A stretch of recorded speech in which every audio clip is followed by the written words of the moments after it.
So it's going to be double Garfield versus Reptar and Danny? Wait a minute. All right, I'm excited. Get the double Fox team, the double Garfield team. Sounds a little silly. I'm all about it. Let's get after it. Does sound really silly. I actually did not know that Seggo had a Danny.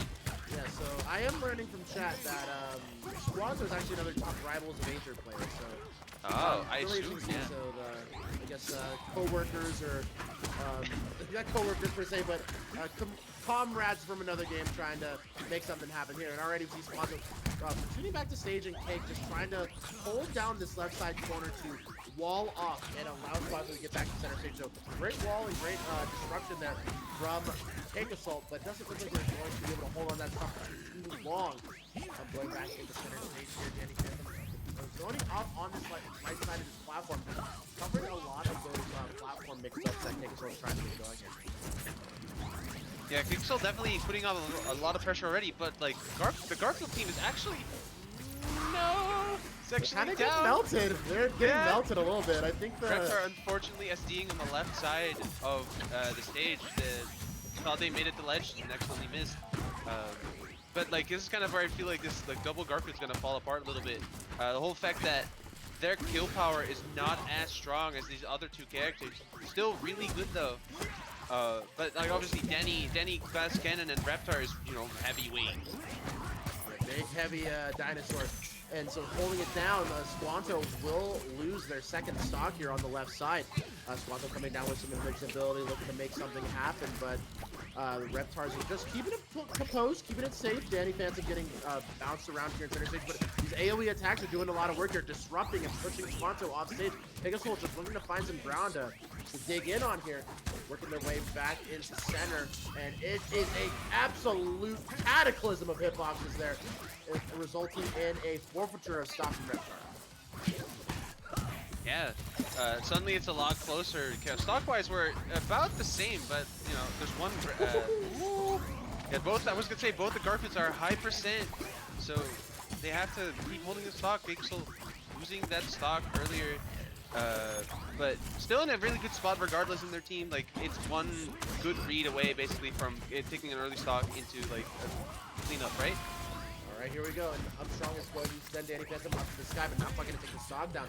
Right now, I'm seeing Danny Phantom as an AoE damage character. Just lots of big hitboxes, able to cover a lot of angles and cover a lot of space that just with these early launchers from Reptar being able to get a lot of damage stacked up early. And of course, this float mechanic doing a lot of work here for Danny, just prolonging a lot of these recovery options. So the double Garfield, while I think on paper sounds like a pretty explosive team, it just doesn't seem like they have the AoE and the range to break through this Reptar Danny Phantom team. So they really have to play it through. Yeah, there's the one upside to this entire situation. If they can get rid of Reptar relatively fast while both staying alive, due to the fact that there is no stock sharing, it means that it's going to be a lot easier to whittle down these other two stocks from the Danny. That being said, Squanto being in an extremely high percentage, so they have to worry about that too. They need to make sure that they stay alive. Holding it down here, CakeAssault, Squanto, last stocks apiece. Managed to whittle down the Reptar bound to their last stock. So looking for a big combo here. Squanto with the juggle. And CakeAssault trying to get that sealed stock away, but will lose it with a pretty nasty reversal from Reptar right now. 2v1 situation. And Danny just trying to cover these fly-through angles here. Drill on the side platform. Finds the strong forward and will claim the Reptar, but not enough. Full commits onto the Reptar, and Danny Phantom is there for the cover. Yeah, this is definitely, I feel like, if you have to ask me, I feel like the small stage is actually kind of what bought them, like, that kind of like messed them up. Because like they had no real way to avoid these large hitboxes both these characters were throwing out all the time, making it so that they couldn't really take their time to find their opening more. Even though doubles is more chaotic and more fast-paced, I feel like the fact that they couldn't slow down even a little bit because they were always in each other's face kind of made this matchup a lot harder for them than it had to be. Yeah, it definitely felt like they were just getting bullied out by big AoE hitboxes, and I think if you're gonna run a team like double Garfield, or maybe even swap a Garfield out for an El Tigre, like have those fast, aggressive, you know, shield pressure heavy characters, you know, you have the potential, but you need the space to give each other the time to pick and choose your spots. So right now they're just getting dominated because they can't escape the platforms. They don't have a top platform to escape to, and they don't have the horizontal space to elongate those neutral interactions. So actually switching to the Granny here, which I've heard Granny is a very, very, very, very good character right now. Yeah, she's really fast, really strong, big hitboxes, and also, you know, has this random item throw mechanic, which we'll probably not see a lot of in doubles because it takes a little bit to get it out. And I think this is a stage that is going to do a lot more for the Squanto and Cake team. I think CakeAssault just has a really good base knowledge set for extending their neutral interactions and then capitalizing on opponents trying to take space away from him. So, no, like holding down under these side platforms, and CakeAssault might just get stock here, but the Ghostly Whale is going to get the Danny Phantom back, but that is it. Huge down air from CakeAssault, and that's going to be the first lead of the set for them. Almost even getting a second one on the Reptar immediately after. Barely missing though. Very, like, Reptar living to see another day, but they're up quite a bit at this point. Reptar being at 165 damage, and like Granny, like, and sitting also really high, but Garfield still sitting only at 62. Like, barely even getting touched. They still are in a great spot right now. Reptar and Granny actually both down now, and this is going really fast with the Garfield already at 104.16. All right, people finding themselves back in the center stage. Squanto just duking it out with the Reptar here, keeping the corner pressure up. CakeAssault winning the bulk of these neutral interactions here against Danny Phantom. All right, platform tech chase here for CakeAssault. Can't quite seal it away, but the tech chase and going for the tech trap here. But the parry, double parry coming out here between Garfield and Reptar. Finding ourselves back in the neutral situation. Squanto, edge guard sequence. Can CakeAssault get there for the interruption? Not quite. And will lose their first stock as a result of duking it out with this Reptar. Yeah, still really good spot for CakeAssault right now. Like, for CakeAssault's team, like, damage-wise, they're up a lot. Obviously, Denny being really light basically will die to any good hit right now. But Reptar's still up for a little bit, even though they're at 150. Big clear out of the left side corner here. CakeAssault getting caught in Reptar's grasp, but Granny is there for the peel. Going coast to coast here. Danny can't quite chase down the little cat, but does result in a stock trade. We have 5-4 here right now. CakeAssault holding on to a high damage third stock here on the Garfield. Getting an early juggle here onto, huge drill pressure coming out from the Garfield onto the Reptar here. Just absolutely dancing on the outside of the shield. Yeah, now it's 4-4 stock-wise. Actually, I think that they pulled out this game pretty well back. It's actually just really even at the moment. Obviously, Reptar at a higher percent, but being as heavy as he is, he will still live for a while. But everyone's off stage. Alright, finding ourselves trapped in the corner here. Granny going to get sent off, but it does still have a little bit more juice left to get back. Early juggle with the tilt attack up to the top, and the Ghost Whale is going to set up for a really high damage stack onto the Garfield, but still managing to hold on to that second stock. Right now, this is on the edge of a knife, looking to see who will claim the stock advantage going into the later half of this game. Yeah, and it seems to currently be Seggo and I cannot pronounce the name, Squanto, actually taking his stock before everyone else. They fall back all the way from the backboard, being able to actually put themselves in a great position, but actually in a really great position because CakeAssault's already at 100%. It's almost turning it into a 2v1 situation again. Yeah, Seggo and DunkChai doing a lot of work here to extend their lead, and looks like CakeAssault will claim that Reptar stock, but still definitely worse for wear, has taken way too much extra credit in the attempt to reclaim this lead, but an early stock taken from the Granny. Yeah, Seggo unfortunately missing the ledge dash and then SDing immediately afterwards.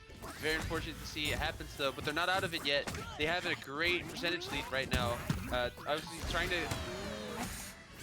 And that is the threat to keeping up corner pressure or overextending onto edge guards and teams. If you don't have your teammate peeling for you and allowing yourself to free hit in that situation, you're just going to get sandwiched in between, and their partner is going to knock you off stage. You're going to get 2v1 edge guards. Yeah, actually, CakeAssault doing an amazing job keeping both of them in the basically out of his own space. But that's first. Yeah. Back throw. Wow, great DI for CakeAssault. So. Yeah, it's really close. CakeAssault's actually going up, holding up. He needs to get one good hit on both these opponents. Uh-oh. Or that. Just one more of those. Just need one more of those, players. Oh, that's a throw KO. And that's going to do it. 2-0 for Seggo and DunkChai. I don't know if we're in best of 5 territory quite yet. We are. All right, so we still have a chance. But Seggo and DunkChai separating themselves in the doubles format right now. The nice thing about, actually something that you might have noticed is like CakeAssault was living this skill move that was definitely supposed to end his stock. If you have 2 bars of meter, you can spend that on a burst, which cancels all of your knockback. So anytime you have 2 bars, you can stop yourself from dying at least once. That being said, you can also use that bar to take out someone in an earlier time, which means that you have to weigh this risk-reward situation. Like, okay, do I want to take them out now, or do I need to make sure that I can live at least one more hit before that happens? Definitely a very good use of burst from CakeAssault, though. Like, definitely needed it to live. And we are going back on the same characters. I assume we're gonna not go back to the same stage. Probably something smaller like Technodrome. Or actually, never mind. Biggest stage in the game instead. While this stage is the biggest stage in the game, side left zones from edge are actually the shortest, and the side left zone upwards, or the blast zone upwards, is also the shortest. Which means that while this is a Squanto dies early. That is so unfortunate. Crucial mistake there from Squanto, and I think the bigger the stage, the more you're gonna see more dominance from CakeAssault and Squanto specifically, being able to pick and choose their spots, play a more traditional doubles format. These guys have been playing Platform Fighters for a very, very long time and have played at a high level in many different titles, so I'd expect their fundamentals to really shine, with given a little more space and a little bit less suffocation coming out from these monstrous hitboxes on both ends. But Squanto dropping their second stock, hemorrhaging their advantage state here. And this is really bad, especially again, no share stock, meaning that they have to try and not lose their stocks like more than ever before, because putting CakeAssault in a 2v1 situation early is going to be way rougher than what he had to deal with last game. Oh, and the knee coming out, not quite going to do it off the side, but Danny's still in a good spot to steal away this edge guard, but Danny's there for the interruption. And it looks like he's going for potential trade stock here, but Granny will tether back up the stage. CakeAssault losing their first stock here, 3 apiece in. Granny high damage count on their second to last stock, so definitely still a huge advantage take here for Seggo and DunkChai. Definitely. If I was Seggo or DunkChai, I would try to actually focus on the Granny stock, see if I could take that out early, just because of how powerful a 2v1 situation is in this game. But they are elected just to play it like more normally. They're like really confident in, okay, if we just play this normally how we did before, we're definitely just gonna take this game. So I also respect them not trying to go further that way. Does find the early kill onto the Red Star. 5 stocks apiece across the board. Definitely is a pretty monstrous comeback here from the efforts of CakeAssault, just holding on to this third stock and not taking any unnecessary damage here. The Granny almost dying from the side.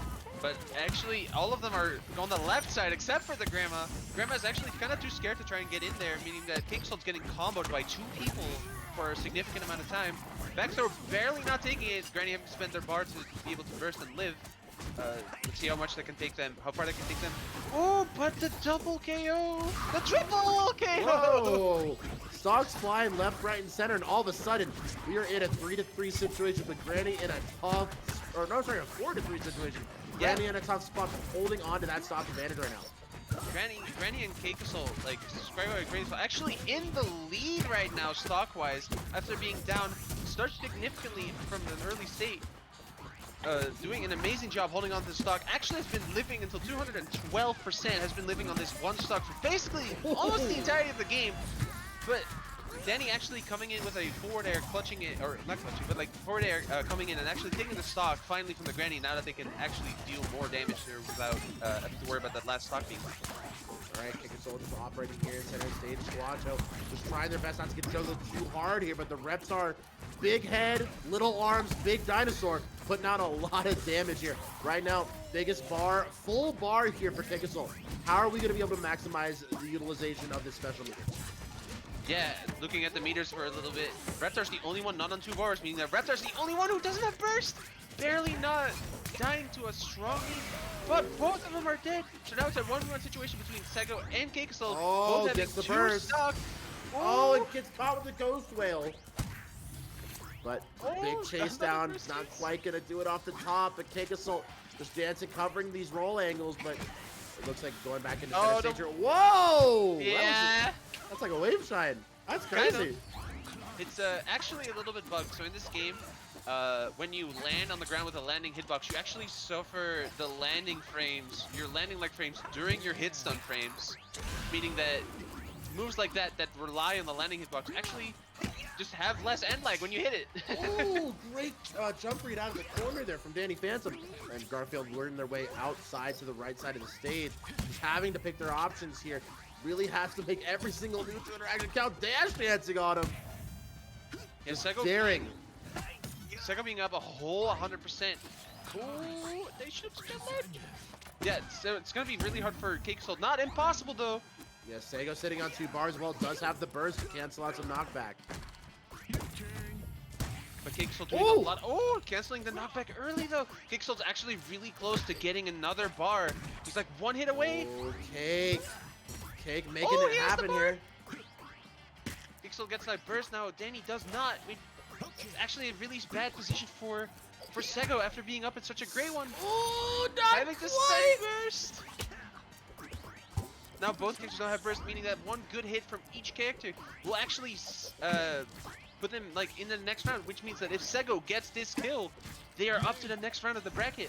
Oh, big throw, not quite gonna do it. Cake still sitting, one more chance, one more release on life, and Seggo will take it 3-0 for the team of Seggo and DunkChai. That was actually an insane game. It makes me kind of sad how the game actually started. The fact that Squanto lost 2 stocks so early in this one match actually kind of like it did. I don't think it costed them the game because I feel like they started playing completely different because of it. But it is definitely put them in a very unfortunate situation. I kind of wish we got to see more of that because they were really close games, all of them. It's Seggo definitely with 7 KOs that game, absolutely cleaning up those stocks. Love to see that, and CakeAssault. I think that is it's situations like that where you go down super early. A lot of players might crumble. I'm saying like I can't make this comeback. It's gonna be too hard. But it's being able to dig your heels and make every single neutral interaction count and really extend it so that they got the opportunity to play that 1v1 for the opportunity to make it potential reverse 3-0 in that set. Definitely showed a lot of veteran composure there from CakeAssault. So I'm really excited to see if they make a deep losing